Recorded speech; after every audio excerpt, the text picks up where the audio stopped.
بسم الله الرحمن الرحیم. سلام، نوراغان نوریم د افغانستان د الکترونیکي زده کړو د انګریزي ژبې ښوونکی. هیله ده چې تاسې ټول جوړ او روغ اوسیږئ. نن تاسو ته د انګریزي ژبې د زده کړې د لړۍ څخه 12م درس لرو. په 12م درس کښې بیا هم د انګریزي ژبې د زمانو څخه تاسو ته حاضره جاري زمانه وایو یا present continuous tense وایو. حاضره جاري زمانه د هغې تعریف، پېژندنه او همدارنګه تفصیل یا قوانین تاسې وړاندې له دې چې موږ فرمولې یا جملې ورته شروع کړو راسره وګورئ او هر هغه څه چې تاسې اورئ او وینئ هغه هم درسره نوټ کړئ تر څو د دې زمانې د جملو او فرمولو پر مهال باندې تاسې د کومې ستونزې او مشکل سره مخ نه شئ. لومړی د دې زمانې د کومکي یا مرستندویو فعلونو پېژندنه مهمه ده چې په تفصیل کښې یا په قوانینو یا اصولو کې هلته واضح شوی ده او همدارنګه د فعل حالت یې مهم دی چې هلته واضح شوی دی.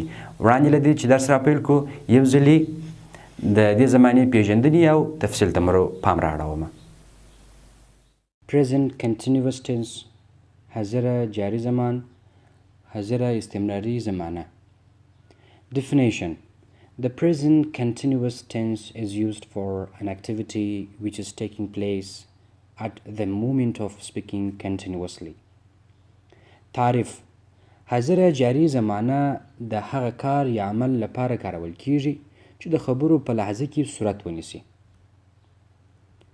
قوانین: د دې زمانې مرستندویه یا کومکي کړونه یا فعلونه درې دي لکه is are am چې is د مفردو فاعلونو لپاره کارول کیږي لکه he she it name. are د جمع فاعلونو لپاره کارول کیږي لکه they we you names. په دې زمانه کې د فعل یا ورب سره ing یا جاري حالت هم کارول کیږي. اوس هم راځو د حاضرې جاري زمانې جملو او فرمولو ته. لومړی پوزیټیو فرمولې څخه راپیلیږي یا د مثبتي فرمولې څخه چې په دې کښې لومړی فرموله د هر څه څخه مخکې سبجکټ یا فاعل د جملې ایښودل کیږي. د هغه څخه وروسته HV یا هیلپینګ ورب چې کومکي یا مرستندوی فعل ته وایي هغه ایښودل کیږي چې هغه دي د دې زمانې کومکي فعلونه is are am، یعنی دغه درې سره د دې زمانې مرستندویه یا کومکي فعلونه دي. او verb with ing د verb سره یا د فعل سره ing یا جرن حالت استفاده کیږي ځکه دا د جاري حالت څرګندونه کوي. دغه څخه وروسته ابجکت د جملې یا مفعول د جملې استفاده کیږي. اوس د دې پورته فرمولې پر اساس باندې جملې تکمیلوو. He is looking for a job. دی فعلا د یوې دندې په لټه کې دی یا دی فعلا په یوه دندې پسې ګرځي.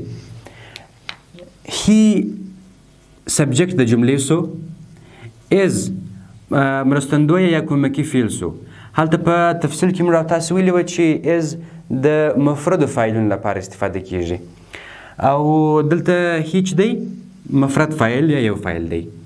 looking د look سره یا verb سره ing حالت استفاده شوی دی، verb with ing. او for a job هم د جملې object یا مفعول برخه ده. دوهمه جمله I am waiting for my friends. زه فعلا خپلو ملګرو ته انتظار کوم. دې ځای کښې I د جملې سبجکټ یا فاعل دی او am مرستندویه یا کومکي فعل دی چې am یوازې د I ضمیر لپاره استفاده کیږي او which دی verb دی د verb سره ing حالت استفاده شوی دی waiting. او for my friends هم د جملې object برخه ده. I am waiting for my friends. زه فعلا د خپل ملګرو انتظار کوم. درېیمه جمله ده They are enjoying the party. They are enjoying the party. دوی فعلا د میلمستیا څخه خوند اخلي. دې ځای کښې they د جملې سبجکټ یا فاعل سو، are د جملې مرستندویه یا کومکي فعل سو چې موږ تاسې په تفصیل کې یا په قوانینو کې واورېدل او مو ولیدل چې are د جمع فاعلونو لپاره استفاده کیږي. جمع فاعلونه هغه اشخاص دي چې د یوه څخه زیات وي یو وي د یو څخه زیات وي لکه 2 3 4 5 او داسې شمېر ډیر زیات وي یعنی د جمع فاعلونو لپاره په دې زمانه کښې آر استفاده کیږي. انجوای ورب دی د ورب سره آینجي حالت استفاده شوی دی. انجوایینګ خوند اخیستل. د پارټي میلمستیا هغه هم ابجکت د جملې سو. They are enjoying the party. دوی فعلا د میلمستیا څخه خوند اخلي. دوهمه هم نیگیټیو فرمولا منفي فرمولا ده چې لاندې د فرمولې جوړښت دی. لومړی سبجکت یا فاعل د جملې ښول کیږي. دغه څخه وروسته ایچ وي یا هیلپینګ ورب یا مرستندوی کومکي فعلونه چې دي لکه د زمانه د از ار ام. دغه څخه وروسته نات د نیگیټیو فرم دی یا منفي بڼه یې ښول کیږي. دغه څخه وروسته ورب انجي او دغه څخه وروسته ابجکت د جملې یا مفعول د جملې دی. اوس د همدې فرمولې مطابق لاندې څو مثاله دي. احمد is not driving the car fast. احمد فعلا موټر تیز نه چلوي. دې ځای کښې احمد سبجکت یا فاعل د جملې سو. is دا مرستندویه یا ایچ وی هیلپینګ ورب سو. not negative form سو منفي حالت سو. drive with verb ing د فعل سره ing حالت دی جرن حالت دی چې دا د جاري حالت څرګندونه کوي او د car past هم ابجکت د جملې یا مفعول د جملې سو. دوهمه جمله ده we are not going to picnic. we are not going to picnic. موږ فعلا میلې ته نه ځو. دې ځای کښې we دا سبجکت د جملې سو. are کومکي یا مرستندوی فعل د جملې سو. are چې دی د جمع فاعلونو لپاره استفاده کیږي. وی چې بیا دی د یوه څخه شمېر زیات دی یعنی موږ به یا به 2 نفره یو یا به 3 یو یا به 4 یو یا به هم بیخي زیات یا ډیر یو. د جمع فاعلونو لپاره are استفاده کیږي. not هم نیگیټیو فرم سو او ورب ing د گو سره ing استفاده سوله. د فعل سره ing یا جرن حالت راغی او to picnic هم ابجکت د جملې یا مفعول د جملې سو. اوس دې ځای کښې داسې وایو we are not going to picnic. موږ فعلا میلې ته نه ځو. دغه څخه وروسته انټراګیټیو فرمولا یا سوالیه پوښتنیزه فرمولا ده چې د هر څه څخه یې مخکې مرستندویه یا کومکي فعل د زمانې چې دی هغه د جملې په سر کې ایښودل کیږي. ایچ وی یا هیلپینګ ورب از ار ام دا درې سره مرستندویه کومکي فعلونه د دې زمانې دي. دغه څخه وروسته سبجکت فاعل د جملې دی. ورب with ing د فعل سره ing حالت دی او پلس ابجکت هم د جملې مفعول دی. اوس د دې مطابق څو مثال مې تر اخیستي دي چې تاسې دا در سره یاداشت کړئ. is she reading the lesson. آیا دا فعلا درس وایي یا درس لولي. دې ځای کښې is مرستندویه یا کومکي فعل سو چې is استفاده سو او she چې ده دا مفرد فاعل دی.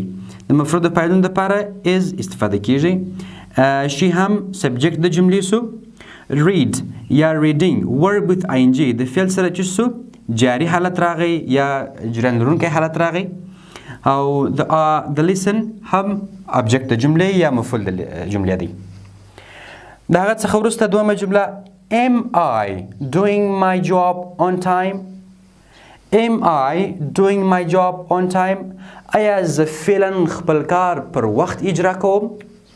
په دې جملې کښې لومړی مرستندویه فعل یا کومکي فعل د زمانې استفاده سو چې ام دی. د هغه څخه وروسته یو شی باید یاد ولري چې ام یوازې د آی ضمیر دپاره استفاده کیږي بل د هیڅ دپاره نه استفاده کیږي. او آی هم سبجکت د جملې سو. do یا doing دا د ورب سره ing حالت راغی چې دا verb with ing form سو او همدارنګه my job on time هم ابجکت د جملې یا مفعول د جملې سو. am I doing my job on time. آیا زه فعلا خپل دنده پر وخت اجرا کوم یا پر وخت ترسره کوم. د هغه څخه وروسته انټراګیټیو نیګیټیو فرمولا منفي پوښتنیزه فرمولا ده.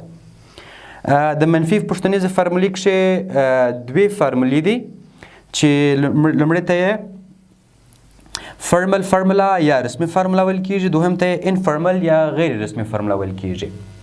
د رسمي فرمولې جوړښت په دې ډول دی. لومړی HV یا هیلپینګ ورب is RM مرستندویه کومکي فعلونه دي چې هغه is RM دي. د هغه څخه وروسته سبجیکټ یا فاعل د جملې ښول کیږي. د هغه څخه وروسته not plus verb with ing plus object یا question mark. دوهمه فرموله HV helping verb is RM کومکي فعلونه چې دي is RM دي plus not plus subject plus verb with ing plus object plus question mark. هر کله چې ورپسې په انټراګیټیو نیګیټیو فرمولو کښې د هیلپینګ وربونو څخه وروسته دستي ناټ استفاده سو، هغه ته انفرمل سنټنس وایي یا غیر رسمي جمله ورته وایي. اوس مثالونه په دې ډول دي. Are you not living in this city؟ آیا تاسو فعلا په دغه ښار کې ژوند نه کوئ؟ دې ځای کښې are کومکي یا مرستندوی فعل سو چې یو هم جمع فاعل دی. یو د جملې سبجیکټ سو. not هم نیگیټیو فارم سو. living verb with ing د فعل سره ing یا جرن حالت سو چې هغه دا دی. او in this city object د جملې یا مفعول د جملې سو. د هغه څخه وروسته جمله ده is not he cooking something؟ is not he cooking something؟ آیا دی فعلا یو شی نه پخوي یا یو څه نه پخوي؟ دې ځای کښې is مرستندویه کومکي فعل دی او not هم نیګیټیو فارم سو چې هغه د نیګیټیو څرګندونه کوي. he سبجیکټ د جملې سو. cooking verb with ing یا جاري حالت یا جرن حالت سو. او something هم object د جملې سو یا مفعول د جملې سو.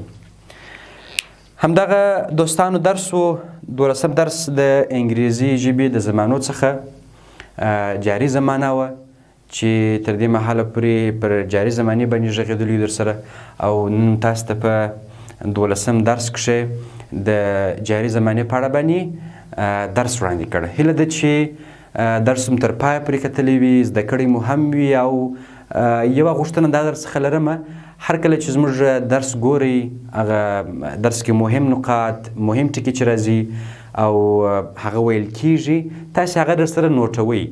نوټس تاسې سره مرسته کوي تر څو لا هم نور څه زده کړئ او ډېر څه مو په ذهن کې پاته اوسیږي. ډېره مننه، ژوندي اوسئ. زموږ راتلونکي درسونه هم را سره تعقیب کړئ.